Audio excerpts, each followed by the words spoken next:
and welcome to the Genshin Impact version 2.2 special program. I'm one of your hosts, Sarah Miller-Cruz, and I voice the female traveler, Lumine. Hey everybody, I'm Zach Aguilar, voice of the male traveler, Ether, and today we're joined by... Greetings everyone, I'm Christian Banis, and I voice Toma in Genshin Impact. Ahoy there, you don't know how long I've been waiting to see you. Yes. Hey, and we've been waiting to see you too. It's so good to have you with us today, Christian. How does it feel to be in chibi form for once? Honestly, it's kind of great. And the special program has always held a really big place in my heart, so it's really cool I'm on it. Plus, it's kind of nice we get to meet in a tea house too. Well, it is one of Toma's favorite hangout spots. That's for sure. I'm so excited, guys. All right, well, let's get things rolling with a first look at the trailer for version 2.2. Into the Perilous Labyrinth of Fog. All right, Here we go.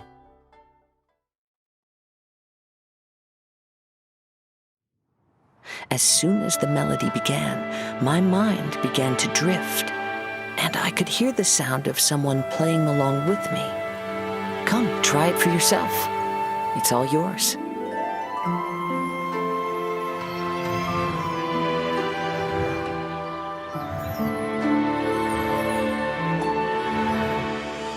Time to rock! Never thought I'd run into familiar faces so far from home. This place, yes, this used to be my dominion. It's the scent of monsters, the aroma of battle. I don't care how strong they are. They'll be ashes when I'm finished with them. Please, allow me to assist you in battle with Shikifuda and Onmyoto. The monsters here are strong. Fierce fighting awaits us. It would appear that this place is some sort of combat training ground. There's nothing but fighting and slaughter to be had here. Now that we're all here, what do you say we get to the bottom of this? Where are we headed this time?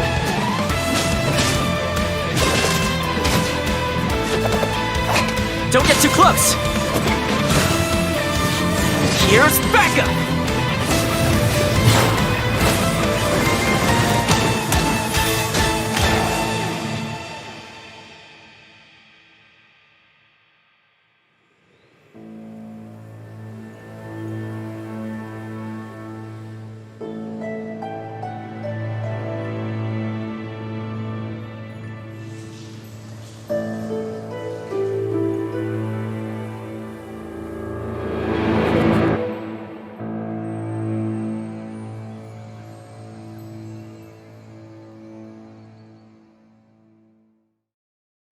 Version trailers are always so exciting to see for the first time. I'm sure our viewers noticed lots of new things in that trailer. Yeah. But don't worry, we'll be diving into all the new content soon. Yep, and before we do that, let's get to our first redemption code. Yeah, sounds good.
we gotta get down to the market. They slash the prices on fish around this time of day. Oh, and if you find something that you just can't do without, I'll help you haggle the price down. That's me. Finally, Toma's ready to join the team. It sounds like he's pretty good at bargaining. Well, at your service, my lady. So, Christian, you definitely know Toma inside out by now. Why don't you take the lead here and introduce Toma for us? Yeah, sure thing. You know, players have already seen quite a bit of Toma throughout the Inazuma storyline. And though we met Toma in Inazuma, he was actually born in Mondstadt. Oh. Yeah, I know. Now, he's a well-known fixer in Inazuma, as well as chief retainer of the Kamisato clan. Gotcha. As the clan's housekeeper, he's very good at various housekeeping skills. You know, stuff like trimming the courtyard, cooking, and sewing, and, bargaining. Some even say that with him around, the Kamisato clan has no need for other attendants. Oh. Okay. Basically, he's really good at taking care of everything. Yeah, and when it comes to fighting, Toma is also a reliable teammate. He holds a pyrovision and wields a polearm as his weapon. Nice. When he uses his elemental skill Blazing Blessing, Toma deals AoE pyro damage. This skill also applies pyro to Toma and unleashes a defensive blazing barrier. What's special about this shield is that its damage absorption can stack. So, if another blazing barrier is obtained again, then the remaining damage absorption of the existing blazing barrier will stack, and its duration will be refreshed. There is a limit to the stacks of damage absorption, of course, but I think it's enough to make Toma a reliable protector of the team. After unlocking the talent Imbricated Armor, when obtaining or refreshing a blazing barrier, the current active character's shield strength will increase for a certain duration. Ooh. Nice. And finally, we have his Elemental Burst. When Toma unleashes his Elemental Burst Crimson Oyoroi, he slices his spear through his foes with roaring fires that deal pyro damage and weave themselves into a scorching Oyoroi. Ooh, that sounds cool. But you're gonna have to tell us what Oyoroi is. Yeah. Sure thing. So Oyoroi is a kind of armor. Okay, so it basically serves as another shield? Well, it's not only like a shield. The normal attacks of active characters affected by the Scorching Oyoroi will trigger fiery collapses. These collapses deal AoE pyro damage and summon blazing barriers. After unlocking the talent Flaming Assault, the damage dealt by Crimson Oyoroi's fiery collapses are increased by a certain percentage of Toma's maximum HP. Okay. It really feels like a lot of Toma's talents are centered around shields. And given that a vision represents its owner's ambition, you could say that Toma's ambition is protecting people. Isn't that nice? Aw, so nice. And with his elemental burst, not only does Toma protect his party members with his shield, but he also provides extra pyro damage for the active character. Yeah, and with the effect of the Imbricated Armor talent I mentioned earlier, after unleashing his elemental burst, the active character's normal attacks actually help strengthen the shield. Okay, that's cool. So basically, the more you attack, the stronger the shield becomes. Pretty much. And Nice. Toma also has a pretty special exploration talent. Once we have obtained Toma, successful fishing attempts in Inazuma have a 20% chance of scoring a double catch. Ooh, Ah, nice. That'll definitely come in handy. right? And on that note, let's move on to version 2.2's event wishes. All right, sounds Let's good. do it. In version 2.2, Child, Tartaglia, will be appearing in his Event Wish rerun, followed by Hu Tao in her own Event Wish rerun. Our new character, Toma, will be available in the latter Event Wish with Hu Tao, and will enjoy a nice drop rate boost. Nice. Awesome! I'm sure everyone will love having another chance to get these characters. Yeah. Speaking of new things, we'll also be seeing lots of new weapons landing in version 2.2. First, we have the new 5-star bow, Polar Star, as well as several new 4-star weapons, including the Claymore, Akuomaru, the Polearm, Wavebreaker's Fin, and the bow, Mountain's Moon. Oh, sweet. And these 4-star weapons look like they're a series. Yeah, and aside from the new character and weapons, we will also be getting new hangout events in version 2.2. This time, we'll be hanging out with Toma and Sayu. Ooh, we get to hang out with Sayu! I can't wait to see what we'll get to do together. Well, you can definitely count on her sleeping. I I mean, she could probably take us along for her everyday routine in the Shumatsuban. True. Maybe she'll teach us ninjutsu, who knows? But, I mean, come on, guys. Aren't you curious at all about the Toma hangout? We already trust Toma. He'll probably have his whole hangout organized for us. Oh, totally. Judging from Toma's personality and background, we'll probably be learning some housekeeping from him, if anything. Yeah. So all we need to do is have some story keys ready and wait for these Inazuma adventures to go live.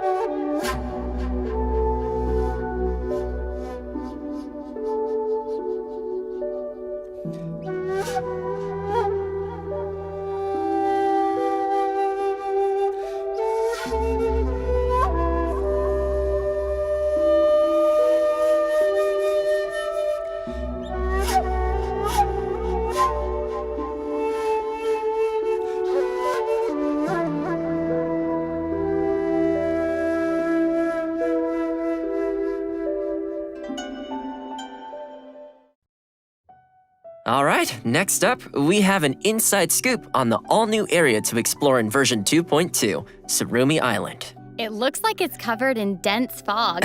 Exactly. I'm scared. Well, picture this. An island that has always been something of a mystery for outsiders. Dense fog creating a gloomy atmosphere, and the visibility is poor.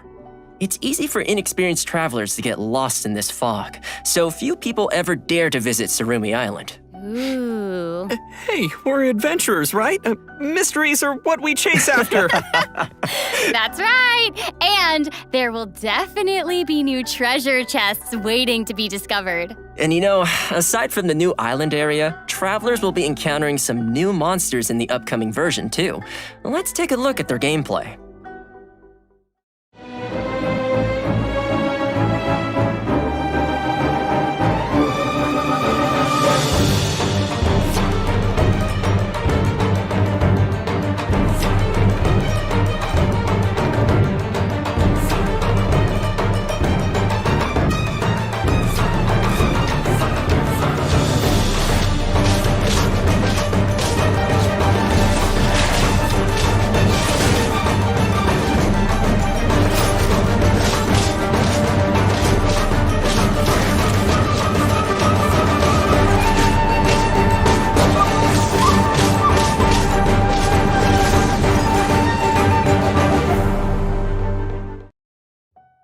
Whoa. Yeah. It looks scary. I know, right?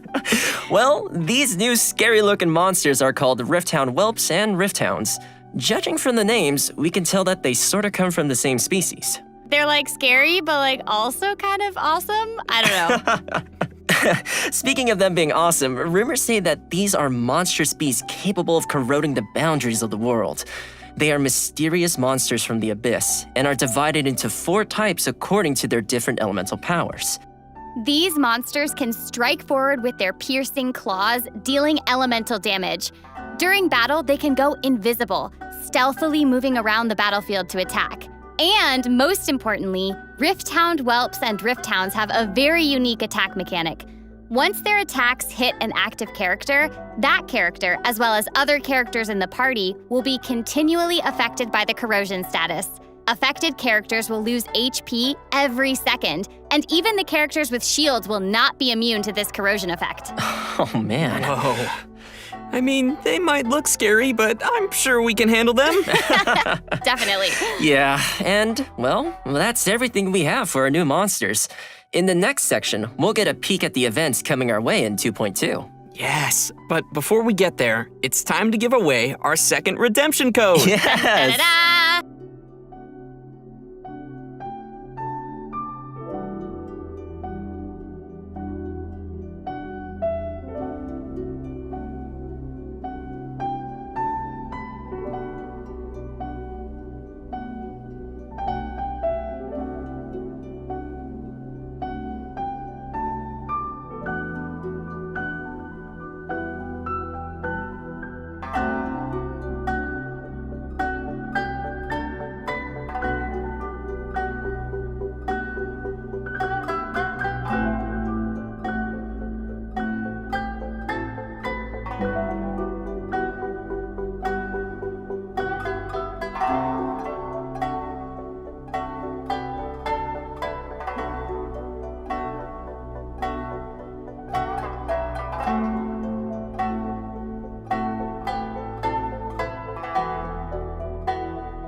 Welcome back, travelers! Next up, we'll be revealing the events coming in version 2.2. The first event on our list is called Labyrinth Warriors. Ooh. Okay, I'm seeing a theme here. The word labyrinth was also in the title of the version trailer, so we know this will be an important event. Right? And the Warriors part is straightforward enough. Seems we are getting some more combat in this event. Yep. In this event, we'll be entering a domain in Inazuma called the Mystic Onmyo Chamber. Joining us along the way will be a paper figure called Shiki Taisho, who will be providing some help to us throughout the adventure. Also making an appearance in the event storyline will be the 11th Fatui Harbinger Tartaglia, aka Child, as well as the resident rock star of Lea, Xinyan. It's gonna be great to see them in the storyline, but I gotta say, what an interesting combination. Yeah, totally. And what's interesting, though, is that Child is the third Fatui Harbinger we've seen set foot in Inazuma. Given that the Fatui are not the most welcome guests in Inazuma, you can't help but wonder what he's doing there. Totally. Yeah, and I mean, the same for Xinyan, too. Yeah. What brings a rock star to Inazuma? I guess we'll have to wait until the upcoming version to find out. Yeah, and in addition to the storyline, we'll also have new event gameplay. Let's dive into some of the details. All right. All right. As I mentioned before, we will be entering the bizarre and unpredictable domain that is the Mystic Onmyo Chamber. Monsters and hidden dangers await us there, and travelers will need to deploy 2 parties of characters before initiating the trial: a combat party and a support party. Luckily, we can use Shiki Taisho's charm magic to give us the upper hand. Travelers may select certain Shiki Fuda before entering the domain. These Shiki Fuda are like magic seals that will provide us with a variety of assistance while inside the domain. Some Shiki Fuda can summon spirits. Some can create barriers, while others can buff the active character. After making all the necessary preparations, we'll be ready to face whatever waits for us in the domain. There are 5 levels in the Mystic Onmyo Chamber, and each level will have multiple rooms to explore. Random monsters will appear in the rooms, and travelers will randomly obtain different items after defeating the monsters, including battered Shiki Fuda, damaged replicas, and age tokens. Battered Shiki Fuda can be used to obtain buffs in the challenges. Damaged replicas can be used to enhance Shiki Taisho's abilities, and age tokens can be exchanged in the event shop for valuable rewards. Oh, man. Good stuff. For sure. Thanks for the breakdown. Okay, so moving to our next event, Shadow of the Ancients.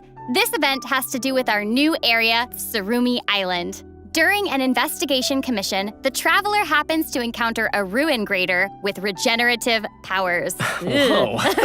Yikes. Seems like the Ruin Grader has a special source of energy. Yes, and that's why we also call it an anomalous model ruin grader. In the event, our task will be to investigate this grader's regenerative powers. If it's ancient machines we're dealing with, we'll definitely need a scholar or someone to guide us. Yup, you're right. In fact, we'll be pairing up with a scholar from Sumeru during this adventure. The event is divided into 3 phases. First is investigative surveys. During this phase, the Sumeru scholar will give us a special kind of prospector gadget. Travelers will need to explore different areas with these prospectors in search of components to repair important ancient devices called Persina's spikes. These devices can be used to cut the flow of power to the anomalous model ruin grader. The special prospectors we will be using are called Ayesha's Chaos Prospectors. When the target is out of range, it will point towards the approximate direction of the target. And once the target is within range, it will mark the location of the target for us. Travelers can place up to 3 prospectors at once. As soon as a 4th one is placed, the first prospector will be automatically retrieved. The survey sites span across Mondstadt, Liyue, and Inazuma.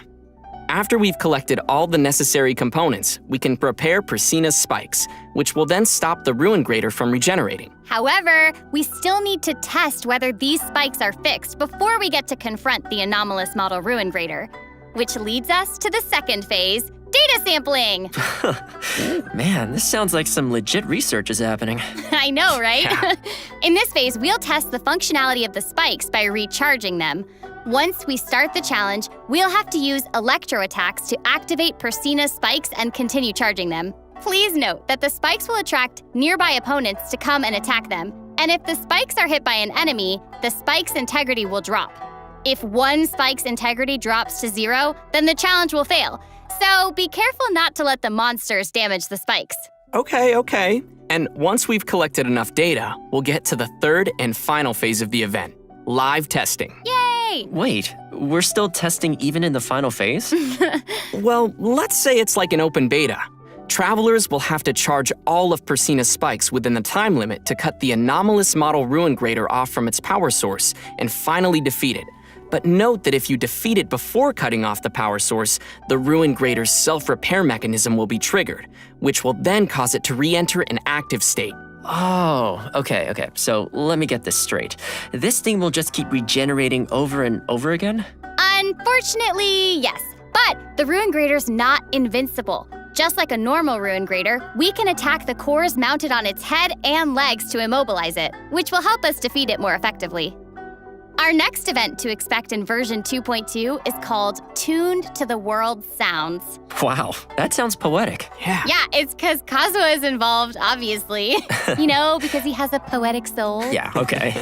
Anyway, in this event, Kazuha will give us a floral zither, which we will use to perform music in the event. That's right, the rhythm game is coming back. All right. And this time, we get to be accompanied by another character when we perform in the event. Yes, that's so cool. Right? There are a total of 7 characters that will play music with us. They are Ningguang, Zhongli, Keqing, Xiao, Kokomi, Ayaka, and the Raiden Shogun. Each character has their own song, and performances will be split into normal, hard, and pro difficulties. Normal difficulty is unlocked by default, and travelers will need to complete the available difficulty with at least a Euphonia rating to unlock the subsequent difficulty level. Anyway, enough of me just talking about it. Let's check out how the event looks in-game. Sounds great. Where to next? Oh boy. Pro. Jumping right in, I guess. Yeah, I mean, no. I've done this before. I'm good. Hey, is that A holding a do it. lyre? That's cool. Oh, Oh, yeah. yeah. But that is such a nice scenery to play. Oh, I know. It's beautiful. Oh my gosh. This pro difficulty, it looks hard. But as you can see, before, travelers will need to press the rhythm points when the ring shrinks down to around each point. And then they can score bonus points for timing consecutive rhythm points correctly. Ah, gotcha, that's cool. Look at the long note. It's a new mechanic for this event. You should press and hold down the note until the light strip disappears to score.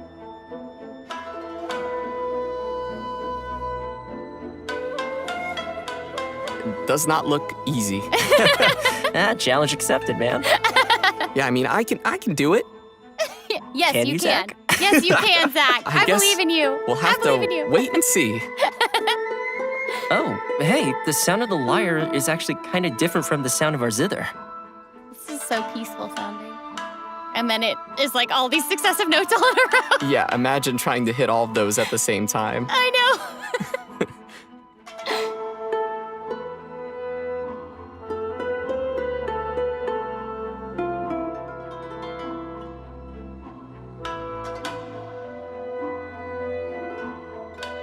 I'm imagining myself playing right now. I know, right? I'm so excited to give it a try. It's a pretty good score. Well, that's all we've got for the Tune to the World Sounds event. I hope all you travelers will enjoy playing music alongside your favorite characters. Next, we have another event called Dreams of Bloom. Ooh, fancy. Yeah. The event is initiated by an Inazuman florist named Sakuya. During the event, travelers can submit the materials Sakuya requests daily to obtain some special seeds from her. We can then plant these seeds in a Path of Value luxuriant glebe in the Serena teapot. After waiting for some time, the seeds will then grow into beautiful flowers called dream blooms, which is an amazing name, by the way. I know, right? And it looks like we'll have multiple kinds of dream blooms. That's right. Sakuya will prepare 3 different kinds of dream bloom seeds for us during the event. Star hibiscus seed, pearbell seed, and silk pod seed.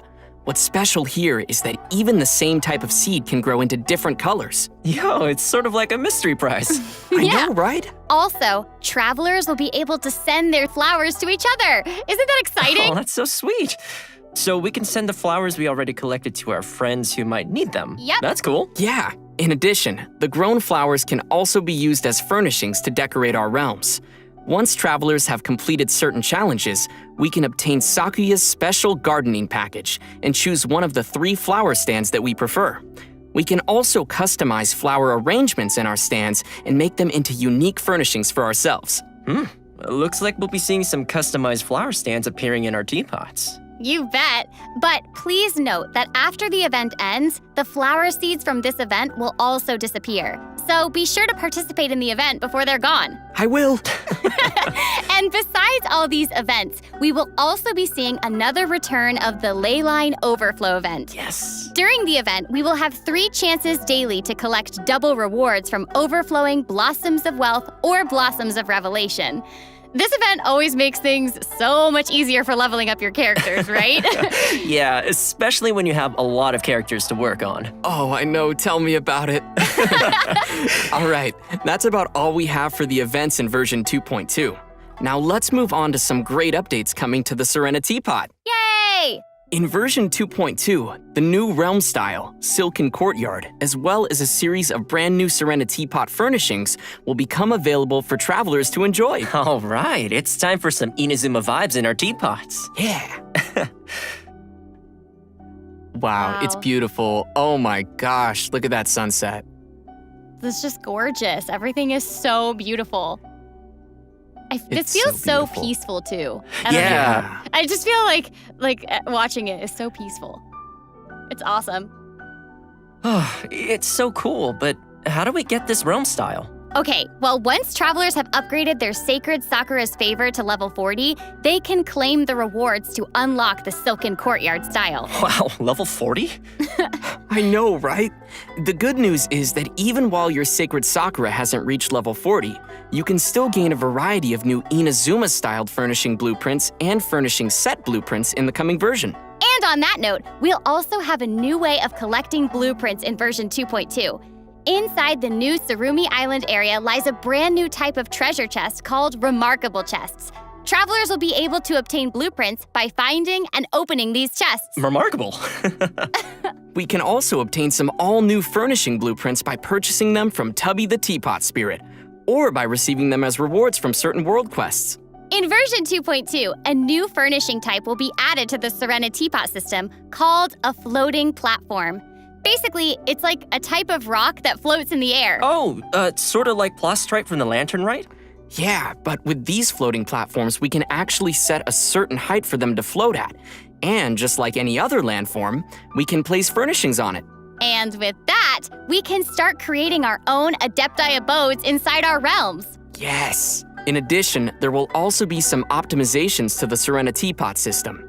Starting from version 2.2, we can learn blueprints from several new places, like through the Create Furnishing menu inside the Serenity Pot, through the Forge, and through the Crafting Bench. Oh, that definitely makes learning blueprints a lot more convenient. Yeah, and aside from optimizations to the Serenity Pot system, version 2.2 will also include an optimization to the storage capacity of our inventory.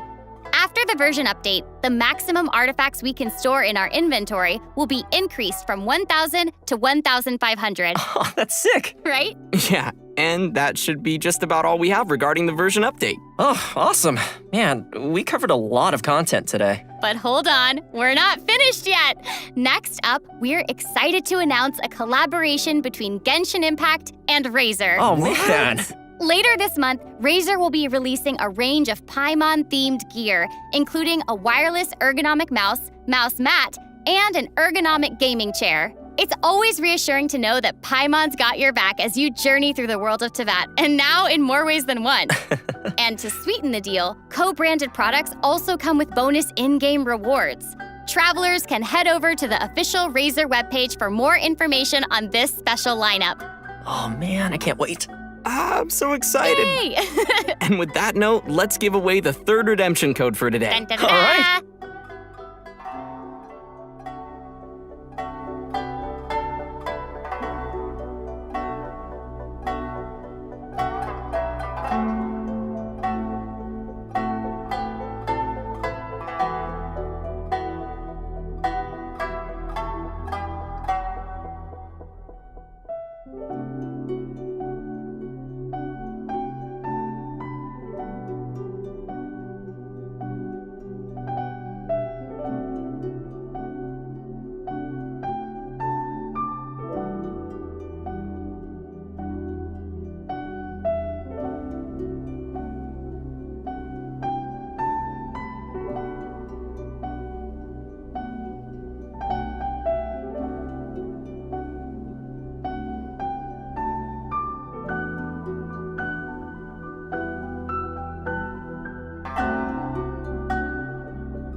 Well, it seems like the version 2.2 special program is finally reaching its end.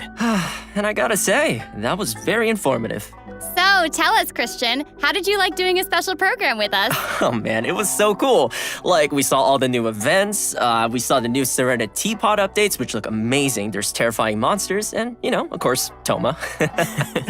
Yeah, I also can't wait for Toma and the Serena Teapot updates and the monsters. It's gonna be great. And Christian, it was so awesome having you on the special program. Hey, well, thanks for having me. Well, I think it's about time to say goodbye. I hope you all enjoy the version 2.2 updates, and thanks for watching. See you all in Genshin Impact version 2.2. Bye! See you later!